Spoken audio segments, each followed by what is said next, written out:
What's good, everybody? Welcome into the Early Edge in your Week 2 NFL Mega Preview right here.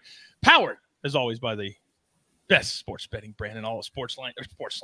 And we are presented, as always, great to have BetMGM on board for every single show. Now, this is where we break down every single game on the NFL slate. There's Thursday, several at 1. I believe 8 at 1 o'clock, 2 at 4:05, 2 at 4:25, Sunday Night Football, and then this week, two Monday Night Football games. I got two of the very best in the business. Let's bring in the stars of the show. You know them. You love them. RJ White, Larry Hartstein are here. And gentlemen, we have no time to waste. We got to jump right in. Thursday night, 8:20 Eastern, Vikings and the Eagles. Eagles laying 7, total 48. RJ, let's start with you. The Eagles look solid in week 1, workmanlike over the Patriots. Did they? I mean, it was kind of a fake final for both teams. Minnesota outplayed Tampa, but turnovers were killer there. But I thought they played a much better game than people are giving them credit for. The defense actually looked much improved. 242 yards allowed, 3.6 yards per play. So I think that's a positive sign for them. They just got to work on the dumb stuff that Kirk Cousins does here and there with those bad fumbles, bad picks. Philly played well in the first quarter, fell apart after, lucky to win the game. I thought they were actually handled by the Patriots for the most part. New England was in Philly territory on 7 of their last 8 drives. Where was the Philly defense? Philly's supposed to have one of the best defenses in the league, and they just did not show up for a lot of that game. I think it's a very positive sign for New England's offense moving forward. They were able to do that. So despite the Kirk and primetime narrative, I think the Vikings can cover here at the +7, but I think you need the hook. We did see +7.5s available briefly. I would wait for that and see if we can get +7.5 and then hope that we can get maybe a backdoor cover because the Eagles defense does not look as vaunted as it's cracked up to be. Yeah, I agree with that a lot. That 7.5 looks a lot better, Larry, than 7 does. What say you? Yeah, I appreciate it, and I'm jealous of RJ because he jumped on the Vikings when he got more than a touchdown. That was posted on SportsLine. Fletcher Cox is hurt, James Bradbury is hurt, Nakobe Dean is hurt, Kenneth Gainwell's hurt, Reed Blankenship is hurt. That was a costly week 1 victory for the Eagles, who only averaged 4.1 yards per play, which is half of what the Dolphins average per play. Vikings totally dominated. They threw a pick at the goal line. They lost 2 fumbles, a false final. I agree that the Vikings are the play. It's really important to look at how things happen in week 1 and not just look at the scoreboard. Very, very important to Larry's point. All right, game number 2, and it's the first 1 o'clock game we're going to talk about. This was my lock of the week all over TikTok. I said Ravens -10, and that was also very workmanlike. They won 25-9. Now, they go on the road, Larry, to Cincinnati. Cincinnati's favored by more points than they scored in week number 1. 3.5's the number, 46.5. Talk to me. Yeah, well, we talked about injuries with the Eagles. What about the Ravens? Losing 2 key offensive linemen, losing J.K. Dobbins, and the Bengals always struggle against the Browns. Joe Burrow 1-5 against the Browns, but he loves facing the Ravens. He's averaged over 300 yards passing against that defense. The Ravens offense was not very impressive in the debut of the new offensive coordinator. So I agree that the Bengals are the play here. I don't want to lay more than a field goal. And coach, if you bet on every team that lost by double digits in week 1 and you bet on them in week 2, you're hitting about 65% over the past decade. And in sports betting, that's a really, really good number. RJ, let me come to you. With that 0.5 or that hook, it changes a lot for me. Also, I don't know how healthy Joe Burrow is. They had one receiver last week that had over 12 yards, and his name was not Jamar Chase. It was a bad offensive performance. Your thoughts?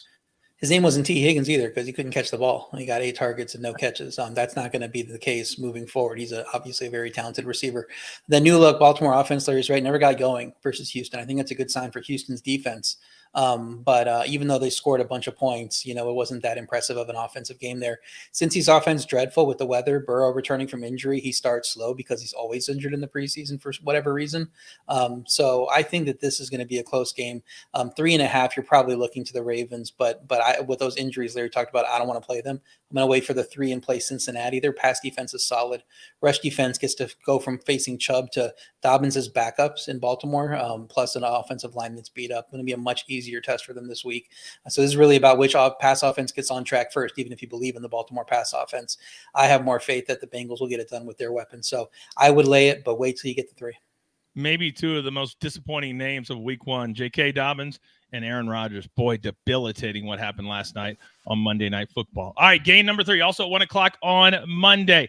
And RJ, I'm coming right back to you. The Bears, and once you get out of the preseason, a team is who they say that they are, and they looked awful, scoring 20 but giving up 38 to the Green Bay Packers.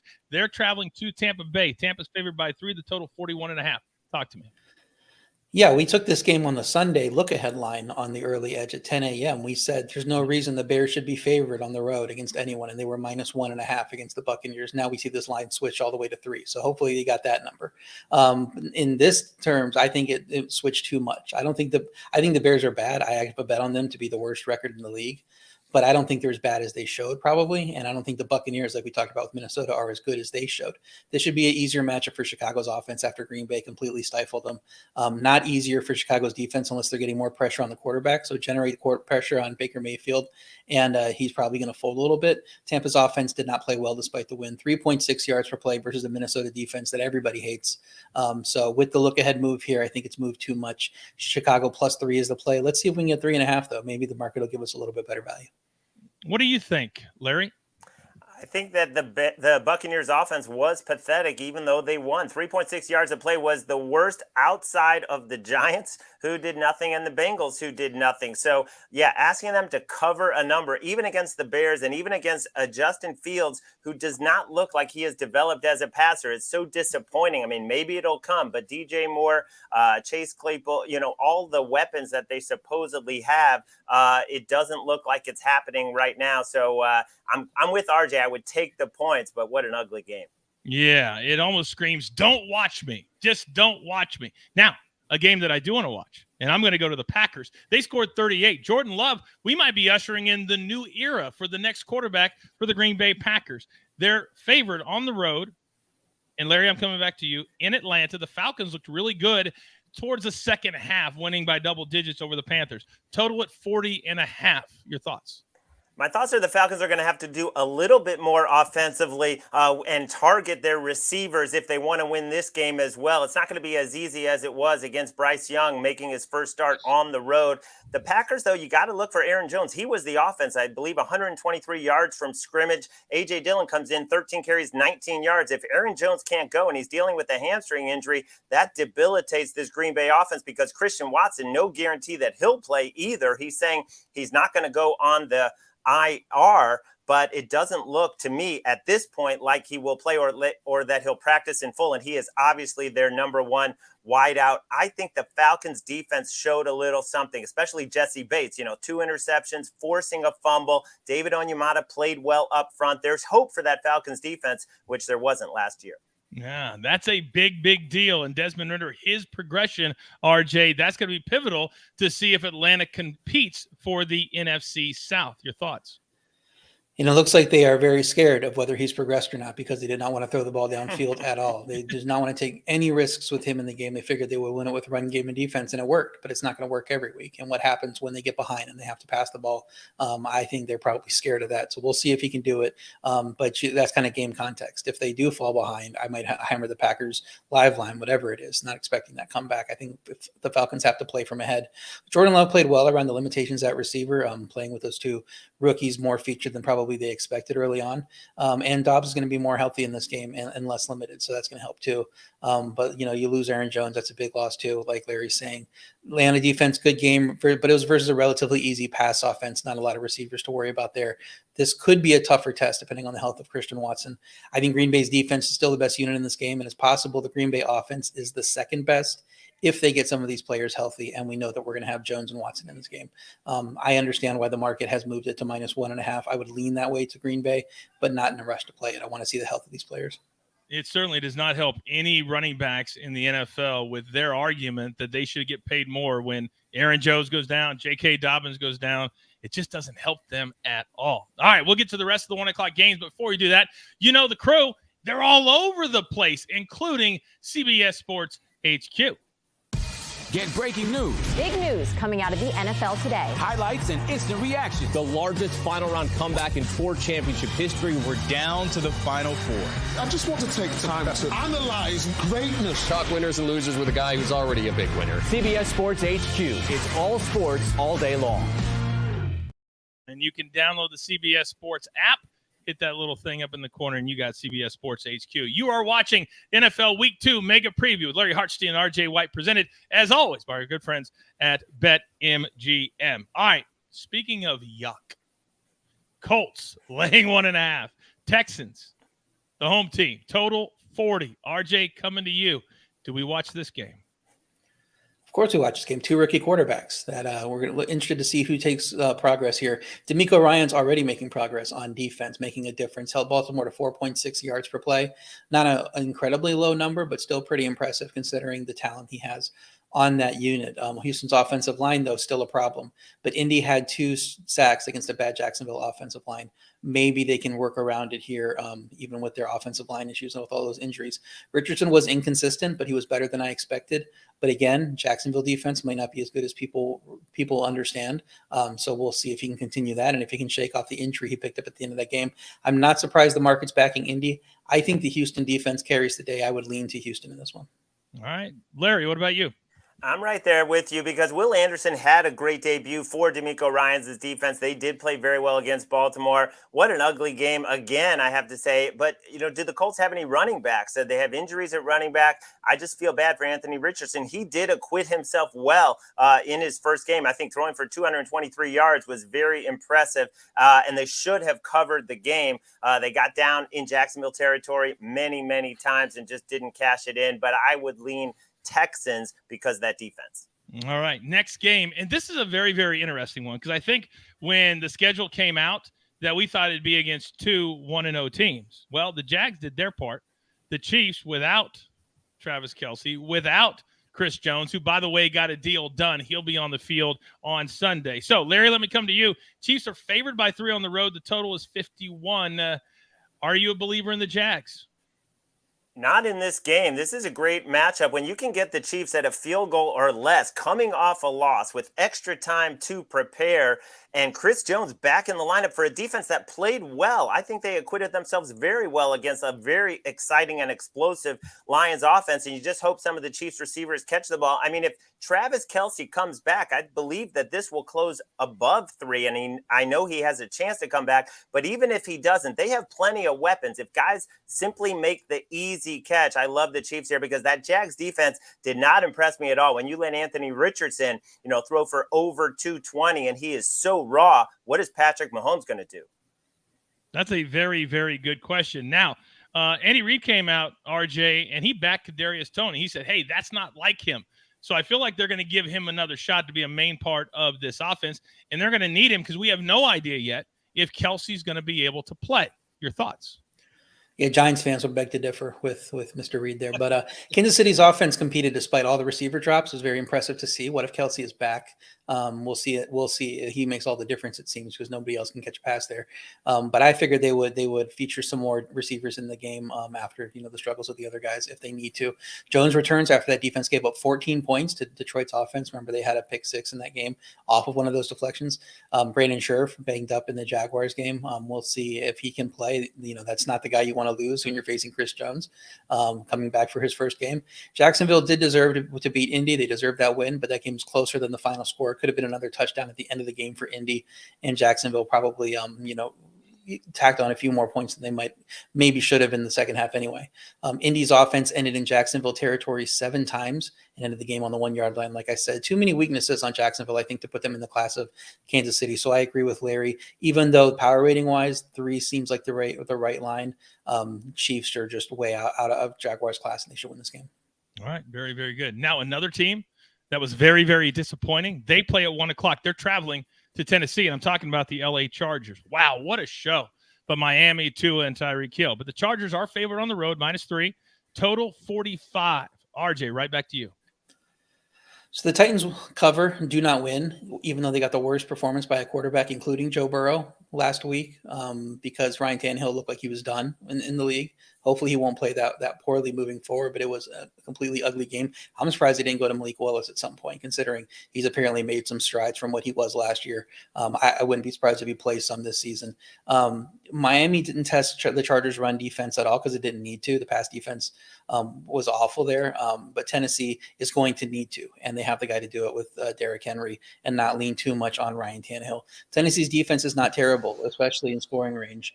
They did a good job with the Saints there, but Chargers are probably going to score points, so Titans are going to have to keep up. I think the lean here is to the over at 45, but I would say that Chargers should throw more this week because of that. And Tennessee, I think because of Mike Vrabel's status as an underdog, I want to back them. Hopefully we can get a 3.5 though. Yeah, and I like that play to the over because that defense, Larry, by the Chargers last week was awful. What do we do on the road this week? I think they look a little bit better against Ryan Tannehill than they did against Tua. And I think that, the Chargers made so many boneheaded plays in that game. They probably should be 1-0. This is one of the most talented rosters in the NFL, but you have to check the status of Austin Eckler. That guy was electric, 164 yards from scrimmage, but Josh Kelly comes in and does great too. So they do have backups, but Austin Eckler is another level. I would lay the points if I know that Austin Eckler is good to go, because Ryan Tannehill was, like RJ said, the worst quarterback in week 1 with 3 picks. They didn't give the ball to Derrick Henry that much, which was a little surprising. And the couple times they did in the fourth quarter, he didn't go anywhere. It just looked bad for Tennessee, even though they did cover with the gift field goal from Mike Vrabel, which a lot of people are questioning how come he didn't go for it on 4th down. Yeah, it's a big question. Sometimes in week 1, guys don't want to take chances, but every win, every week matters. Now, as I told you for 3 days now, we are thoroughly honored and privileged that BetMGM has come on board with the early edge. Now, I've got a pretty good deal for those of you who are not yet BetMGM customers, because new BetMGM customers can sign up today and get $200 in bonus bets. Just place your first wager of at least $10. Doesn't matter if you win, doesn't matter if you lose. They're going to throw $200 right into your account, and you can keep playing and play the best bets from Larry and RJ today. That's all you got to do. Use the promo code EDGE200. That's promo code EDGE200. All right, getting back to the 1 o'clock games. Boy, the Bills, RJ, they've got some work to do, because you're talking about a team that was up 10 on a Jets team that lost Aaron Rodgers 4 plays into the game. And then they allowed them to come back and beat them in overtime. They welcomed the Raiders. The Raiders barely got past the Broncos. How are you looking at this one? Yeah, awful performance by the Bills, but it's the Jets, and I'm kind of getting the sense that this is just going to be the thing with the Jets when they play them. Josh Allen presses too much; he throws it downfield into coverage. He throws stupid passes that he wouldn't throw against any other team. That's just going to be the thing that you have to live with, and they should not have lost that game. But it is what it is. The 9 was 10 in this game before that happened, and after the Bills lost, it dropped to 8.5 for no reason whatsoever, because the Raiders are defense is nothing like the Jets defense. It might be the polar opposite. Now we're seeing it creep back up. We locked it in at 8.5 on SportsLine with the Bills. I think you could still play it anywhere under 10. My power ratings would put it at 12. The Vegas defense was not tested last week versus the Denver offense. They kept everything short. It was a Joe Lombardi special. That won't be the case against Buffalo. We know Allen can throw it deep. It's going to expose the subpar Raiders defense. Vegas offense kind of had the same script to the Denver offense. The longest play in that game was 21 yards, so nobody was going deep with the ball at all. I think the Buffalo defense holds them to 17 or less. I think the Buffalo offense goes off after being mad for what they did against the Jets and scores 30-plus here, and the Bills run away with it.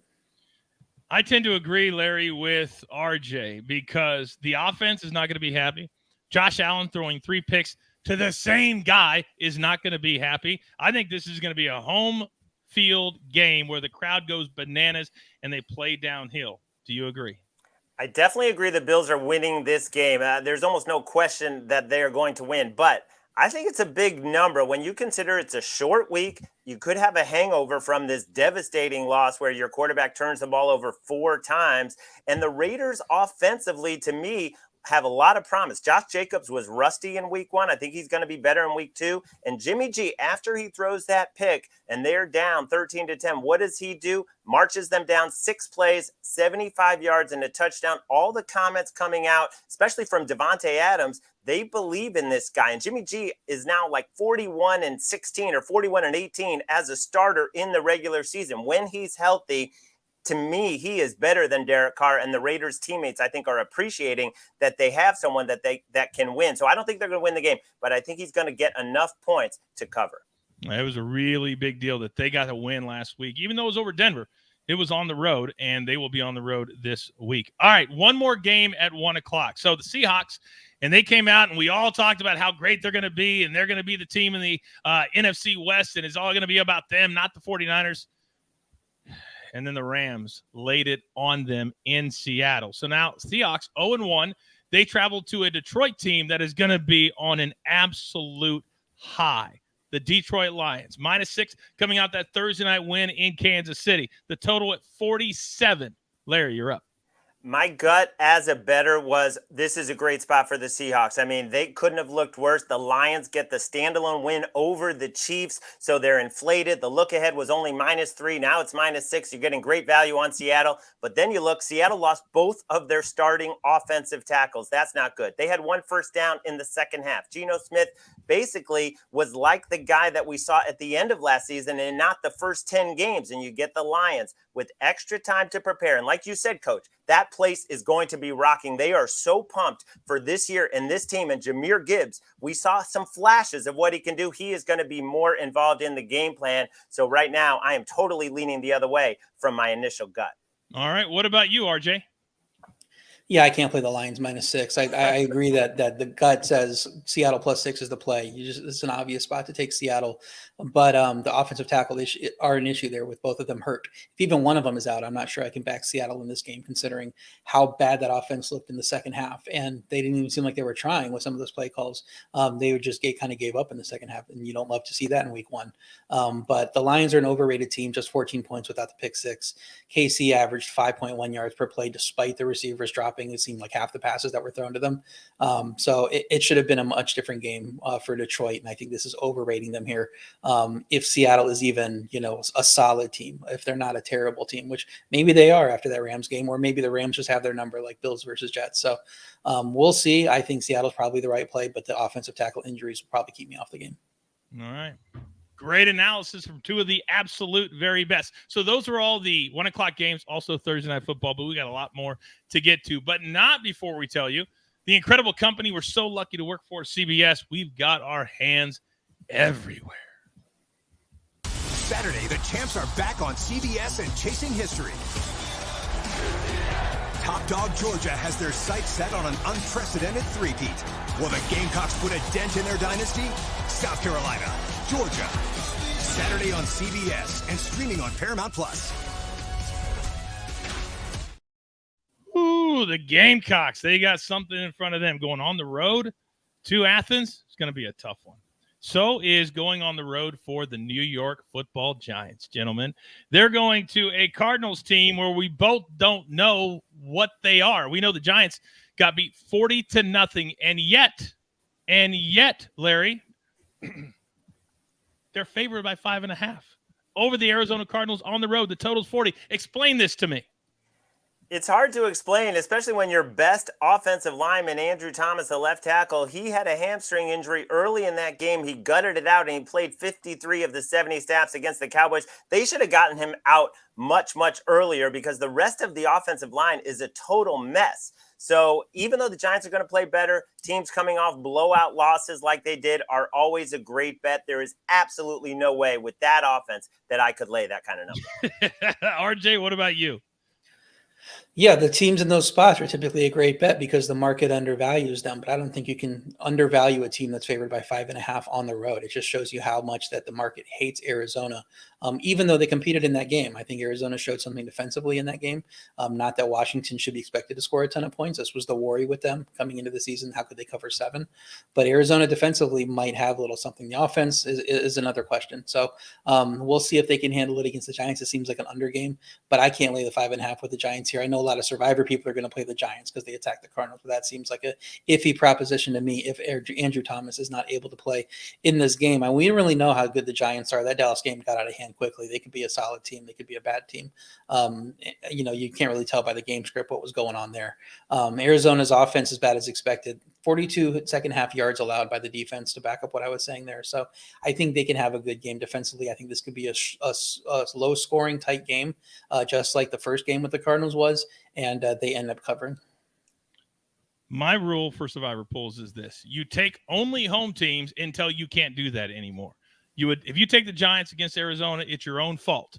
If you lose, it's your own fault. All right, we got a best bet in our next game, and this line right now is very fascinating to me.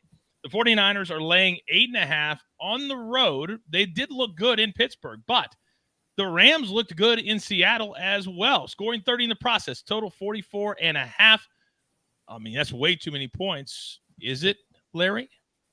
I don't believe it is. I think the 49ers are for real. What we saw at Pittsburgh with the entire world on the Steelers, including myself, is something you cannot ignore. The Steelers didn't get a first down till almost halftime. That's how dominant the 49ers were. I mean, offensively, they did whatever they wanted. And now you're taking on a Rams team that people think, oh, they might not be so bad. And Stafford played great, but against the 49ers, he's 0-4 in the regular season. You look at his numbers. I posted this pick on SportsLine. This number is only going up. I think the 49ers are going to close even higher than this as you get throughout the week. And, what the Rams did to the Seahawks was amazing for them. But there was a lot of fluky plays. There was nothing fluky about what the 49ers did. No doubt. It was really solid offense. Christian McCaffrey was dynamic, had a great touchdown run in that defense, RJ. That defense is solid. Oh, all right, go ahead real quick, Larry. Go ahead. I just wanted to add one thing, and they will have a lot of fans in LA. It's not going to be like some massive home field edge for the Rams. SoFi always sounds like South Beach West or Northern California West or South. It's always that way. So many seats in that place, and people love to come to LA. RJ, do you think this line is going to continue to move up? I think it could. I just don't see the value in it unless the Rams are one of the worst teams in the league. And maybe they are, but after what they showed last week, especially in the second half, I don't think we can say that anymore. I don't think a team with a healthy Matthew Stafford can be considered one of the worst teams in the league, considering how well he played in that game.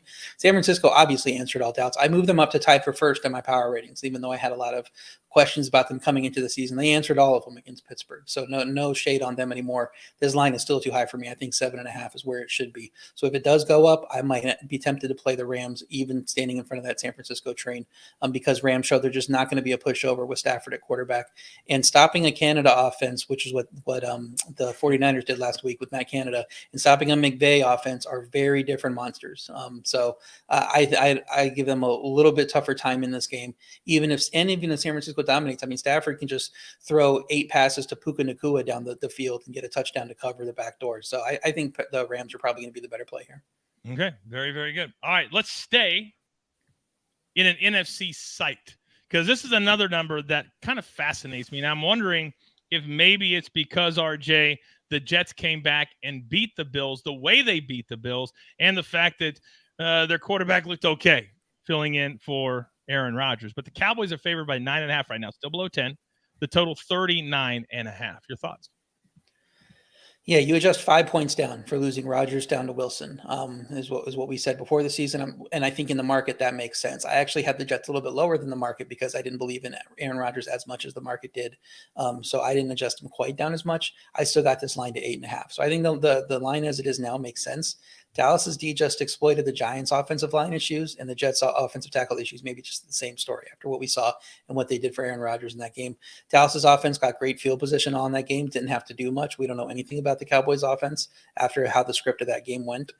So maybe they struggle against the Jets, and they have a tough time covering a big number.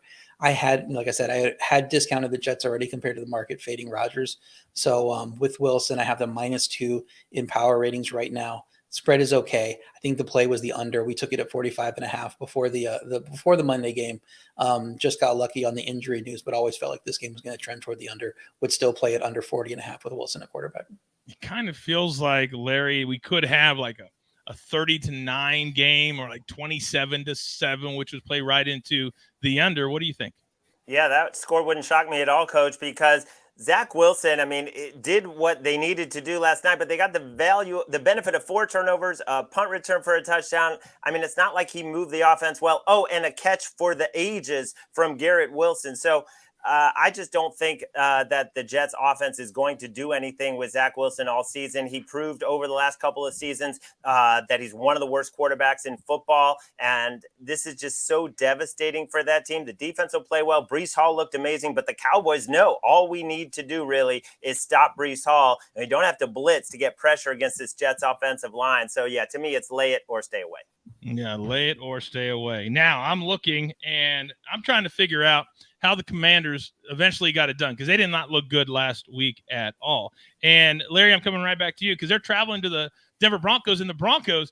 And I put out a tweet and I was like, oh, the Broncos being the Broncos. Russ hasn't gotten any better. And like, oh, wait a second, coaches. And I was like, they have a new coach. It was supposed to be a new offense and they looked the same, but yet they're favored by 3.5 over Washington, 39.5. Larry, go.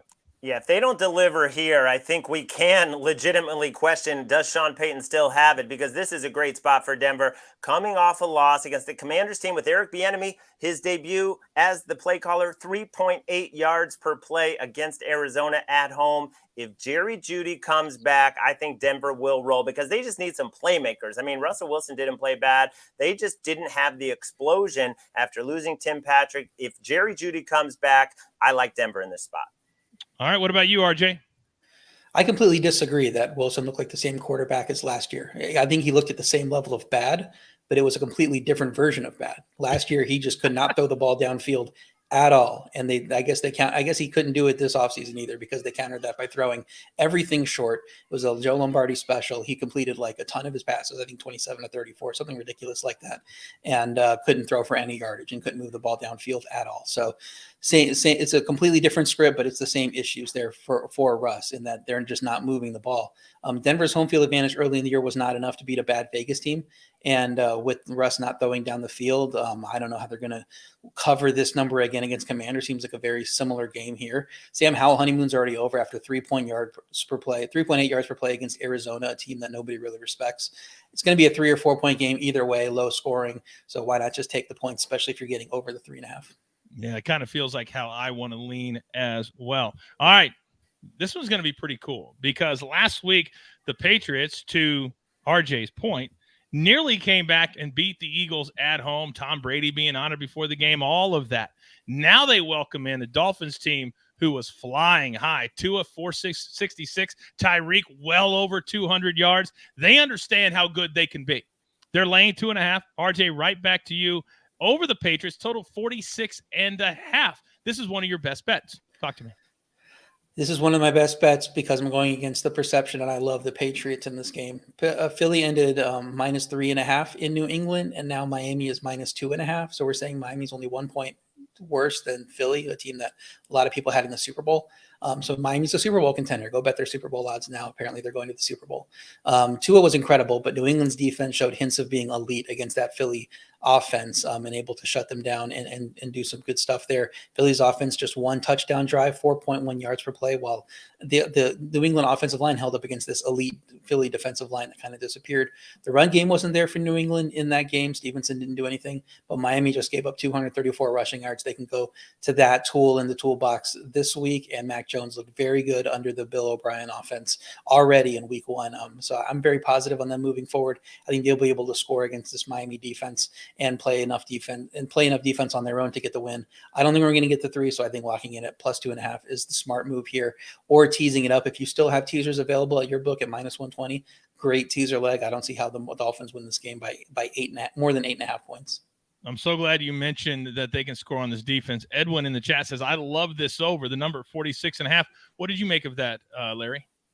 Well, the Dolphins did lose the last matchup to the Patriots, but that was with Teddy Bridgewater. Tua, they didn't lose to the Patriots, and they won 4 straight in the series until that last game last season. So that's kind of what has me hesitating to join RJ. The spot is great for the Patriots. Everyone's in love with the Dolphins and the show they put on, but going against that New England defense and Bill Belichick in New England is a lot different than facing the Chargers defense. So yeah, I mean, lean Patriots, but I would love to get a full 3. All right, that is Sunday Night Football. Now this week and for the next couple of weeks, ESPN has decided to do 2 games, but it's not at 7 and 10:15. They're going to kind of stack them. It's going to be 7:15 and 8:15 p.m. Eastern time. So Larry, coming right back to you. The first game in Carolina. The Panthers hosting the Saints. Saints are favored here 3.5. The total 40.5 for game number 1 on Monday night. Your thoughts? I like the Panthers at anything over a field goal at home. I don't think the Saints should be laying this kind of a number. We saw them struggle in the red zone. We saw the left tackle Penning have a lot of issues, and Brian Burns, comes back, and he had a monster game for Carolina. I know they lose the corner, J.C. Horn, but their defense played well. It was just the turnovers that Bryce Young had, and of course he's going to have to worry about that at home too. But I just think at home getting over a field goal against the Saints offense, you know how conservative Dennis Allen is. That guy is not in attack mode. He just wants to get out of there with the win. He'll be more than happy to win by 3 or win by 1 as he did last week against Tennessee. I'm taking the points. All right. What about you on game number 1, RJ? Yeah, Carr looked good outside of the red zone, but did not look good once they got into scoring range. New Orleans rush offense didn't look good anywhere. Their defense was helped by that horrendous Tannehill game, just kind of handed them the game. And Henry not being featured for whatever reason, he played less snaps than Tyjae Spears, which weird game plan there for Tennessee in a winnable game. Panthers are not going to make that mistake. Miles Sanders will get the ball plenty. Chuba Hubbard will get the ball plenty because they don't have a lot of depth at receiver. But they're going to be better offensively as the receivers get healthier, and the run game already looks pretty solid. Carolina's defense allowed 221 yards and 2 of 10 third downs. They can handle mediocre offenses, and the Saints might have a mediocre offense outside of Chris Olave. So I agree with Larry. I think plus 3.5 is the play if you can get plus 3.5, and then hope that the Panthers can do enough offensively to stay on this game. All right, final game of the week. And this is a Cleveland Browns team that a lot of smart people, guys, they said last week, I like the Browns over the Bengals. And they went out and laid it on a 24-3. Now they're traveling on the road to Pittsburgh, a team that just got laid out by the 49ers. So the Browns are favored by 2.5. The total 39.5. RJ, start us off. Seems like a great spot for Pittsburgh. We know Tomlin with his back to the wall can coach him up with the best of any of them. But it's hard to back them after the offense no-showed, and they're just decimated by injuries. Deontay Johnson, Pat Freiermuth on the offensive side, and I think they have a cornerback hurt too. Hayward, I think, is hurt also. It's just big litany of injuries there for them. Cleveland's offense should not be laying points on the road against good defenses if this is a good defense, and they have to worry about the Jack Conklin injury, a major one for them as a day 3 rookie steps in. Could see another big TJ Watt game, 3 sacks last week. What if he has another 3 here? Seems like another ugly game. Maybe the Browns score enough points to run away with it like they did against Cincy, but for me, I think the play here is probably going to be the under, even if it's only 40. If it hits, oh my gosh, how boring will that be to watch play? Larry, your thoughts? Yeah, this is another one of those spots where the instinct is back the Steelers. They look terrible. The Browns looked amazing. But Cam Hayward being out is so massive, especially against Nick Chubb, who ran for over 100 yards on only 18 carries. I mean, you have 3 guys that are irreplaceable in that defense. Minkah Fitzpatrick, TJ Watt, and Cam Hayward in the middle. I mean, it is going to be a running game all day long. They do replace Conklin with the 6'8", 374-pounder out of Ohio State. I think he can run block pretty well. So I don't have concerns about the Cleveland doing what they want to do. So even though it's a great spot, I'm going to lean towards the Browns. All right. Very, very good. So that's all the games. So grab your paper, grab your pencil. Here is the recap. I want you guys to go through your best bets and tell me why. Larry, start with yours. The Chiefs are 0-1. Do we think the Chiefs are going to start 0-2 against a bad Jags defense with Chris Jones coming back, with Travis Kelce maybe in the lineup? The Jags did not look that great, even though they beat the Colts by 10. The Colts were down in Jags territory many times, had a chance to cover, if not win that game outright. I'll take the Chiefs to get back to 1-1 and cover a small number. And the 49ers, to me, they are the class of the NFL right now. What they did was the most impressive performance. The Rams, I'm not buying in just yet, and Stafford has a very poor history against this defense. RJ. I'm taking the Bills laying 8.5 to laying all the way up to 10. They are going to destroy the Raiders. They're going to take out their frustrations of not being able to ever beat the Giants or have a good game against the Giants offensively on this Raiders defense and score a ton of points here. I also like Patriots plus 2.5. I think the market's kind of got a little bit out of whack on this Miami game. They barely won that game despite how great Tua played. Their defense is an issue, and New England looks like the type of offense that is going to be able to take advantage of that based on what we saw against a very good Eagles defense. All right. Very, very good. You guys know I like to end every one of my specialty shows asking my guys, what's the number one most important thing they're looking forward to in week number 2? RJ, let's start with you. There were several contenders that laid eggs in week one. You know, you look at the Buffalo team that we were just talking about. You look at teams like, I would argue, Philly, even the Giants might be a playoff team. People thought that they were probably going to be a playoff team. The Chargers lost. Chiefs, we know. Which of them show up? Because some of these teams probably are not going to be, playoff teams when all is said and done. You know, and this is indicative of future problems. But a lot of them are going to erase it. Like I'm sure we all believe the Chiefs are going to turn it around. So will be interesting to see what becomes a one outlier and what becomes a trend in week 2. All right, Maestro. Well, the 49ers look like a Super Bowl contender with not breaking a sweat, winning at Pittsburgh. And now Bosa only played 35 snaps in his first game coming back from a holdout. He's going to play a full complement of snaps against a weak Rams offensive line. Let's see what the 49ers do. I think they're going to cement themselves as a Super Bowl favorite. I think after 2 weeks, we'll get a really good idea of where everybody falls in 2023. A reminder, our odds are always powered by our good friends at BetMGM. So with all that being said, there's only one thing left to do. And I believe you all know what that is. You've got your marching orders. Let's take all of these NFL tickets straight to the pay window. My entire crew, Lumbo, RJ, Larry, my man Snake, always on the ones and the twos. I am simply the coach trying to keep this train on said track. We grind for you so we can win with you. It's truly what we're all about every single day right here at the Early Edge. Good luck.